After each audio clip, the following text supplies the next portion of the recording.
সকালেই জানতে পেরেছি যে কোর্ট কোনো ধরনের মন্তব্য করে নাই এই বিষয়ে। বন্ধুগণ, আজকে 5ই জুন কোর্টের এই রায়ের পর থেকে আমরা আন্দোলন চালিয়ে আসছি। একটা জিনিস এখানে স্পষ্ট যে আমাদের আদালতের বিরুদ্ধে আমাদের কোনো অবস্থান নেই। এখানে আদালত আদালতের মতো কাজ করবে। আমরা ছাত্ররা আমাদের দফা দাবি আমরা রাজপথে আদায় করে নেব। আরেকটি বিষয় হচ্ছে যে 2018 সালে যখন গণ আন্দোলনের প্রেক্ষিতে যে নির্বাহী বিভাগ এখানে 2018 সালে পরিপত্রটি জারি করলো, ওটা বাতিল করে আজকে বিচার বিভাগ দিয়ে যখন সেই ওটাটিকে আবার পুনর্বহাল করা হলো, সেটা শিক্ষার্থীদের সাথে একটা প্রহসন। এবং এই যে রাষ্ট্রযন্ত্রের মধ্যে সমন্বয়হীনতা, তার নির্বাহী বিভাগ একটি আদেশ দিচ্ছে এবং বিচার বিভাগ সেই আদেশটি বাতিল করে দিচ্ছে। আমরা বলতে চাই, রাষ্ট্রযন্ত্রের ভিতরের এই অন্তর্দ্বন্দ্বের সাথে শিক্ষার্থীদের কোনো সম্পর্ক নেই। তারা নিজেদের মধ্যে সমন্বয় করুক এবং শিক্ষার্থীদের দফাগুলোকে বিবেচনা করে দ্রুত সময়ের মধ্যে সেটি পূরণ করে দিয়ে নির্বাহী বিভাগের ইচ্ছাকৃত প্রহসন এবং কোর্টের দীর্ঘসূত্রিতার মধ্যে মেধাবীরা অধিকার বঞ্চিত হচ্ছে। একদিনের জন্য আমরা এটি বরদাস্ত করব না। রাষ্ট্রযন্ত্রের বিভিন্ন বিভাগের এই একযোগে নাটক আর বরদাস্ত করা হবে না। নির্বাহী বিভাগের এখনো ক্ষমতা আছে যে পুনঃ পরিপত্র জারি করার এবং কোর্ট ও ছাত্র সমাজকে মুখোমুখি দাঁড় করিয়ে দেওয়ার যে প্রহসন, সেটা আর মঞ্চস্থ করতে দেওয়া হবে না। আমরা আমাদের আন্দোলন চালিয়ে যাব। আদালত তাদের কার্যক্রম তার মতো চালিয়ে যাবে। আদালতের প্রতি আমাদের সুপারিশ থাকবে, মহামান্য আদালত যাতে আমাদের কথাগুলো বিবেচনা করে।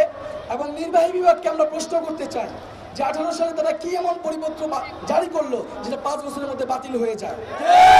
তাহলে সেই পরিপত্রের মধ্যে তাদের ভুল রয়েছে। তারা যথাযথ বিধিবদ্ধভাবে সেই পরিপত্র জারি করতে পারে নাই এবং শিক্ষার্থীদের আন্দোলনের সাথে একটা প্রহসন করা হয়েছে। আমরা এই প্রহসন মানি না। আমাদের যে আন্দোলন, 4 দফার আন্দোলন, সেই আন্দোলন চলমান থাকবে। এবং এখন পর্যন্ত নির্বাহী বিভাগ বা সরকারের উচ্চপদস্থ থেকে আমাদের সাথে কোনো ধরনের যোগাযোগ করা হয় নাই, আমাদেরকে কোনো ধরনের আশ্বস্তও করা হয় নাই। আমরা এর নিন্দা ও প্রতিবাদ জানিয়েছি। আজকে সারা দেশে এবং ঢাকা শহরের আমরা শাহবাগ সহ বিভিন্ন জায়গায় শিক্ষার্থীরা স্বতঃস্ফূর্তভাবে আজকে অবরোধ কর্মসূচি গড়ে তুলেছে। এবং আপনারা জানবেন যে অধিকার কোনো সময় একদিনে আদায় করা যায় না। অধিকার কোনো পাকা ফল না যে টুক করে পড়ে নিবে আর আপনারা সেটা নিয়ে নেবেন। আমাদের জন্য সেটা মাঠে থাকতে হবে। আজকে আমরা চলে গেলেও দ্বিগুণ শক্তিতে কিন্তু আবার ফিরে আসব। বন্ধুগণ, এ মুহূর্তে আমি কর্মসূচিগুলো ঘোষণা করছি। আগামী শুক্রবার অনলাইন ও অফলাইনে আমাদের জনসংযোগ হবে 4 দফার ভিত্তিতে এবং সারা দেশে সমন্বয় করা হবে। আগামী শনিবার বিকাল 3টায় সকল বিশ্ববিদ্যালয় এবং কলেজ থেকে বিক্ষোভ মিছিল বের করা হবে। আগামী রবিবার সকল কলেজ ও বিশ্ববিদ্যালয়ে ক্লাস পরীক্ষা বর্জন ও ছাত্র ধর্মঘট পালিত হবে। এবং আগামী শনিবার বিক্ষোভ মিছিলের পরবর্তী সময়ে আমরা রবিবারের আমাদের মাঠের কর্মসূচি ঘোষণা করব। এবং আজকে সারা দেশে বিভিন্ন স্থানে স্বতঃস্ফূর্তভাবে আন্দোলন গড়ে দিয়েছেন, তাদের সবাইকে ধন্যবাদ জানাচ্ছি।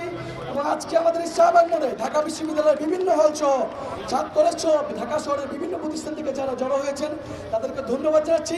সাংবাদিক ভাই বোনদের ধন্যবাদ জানাচ্ছি এবং আমাদের পুলিশ ভাই বোনদের ধন্যবাদ জানাচ্ছি আমাদের সাথে সহযোগিতা করার জন্য।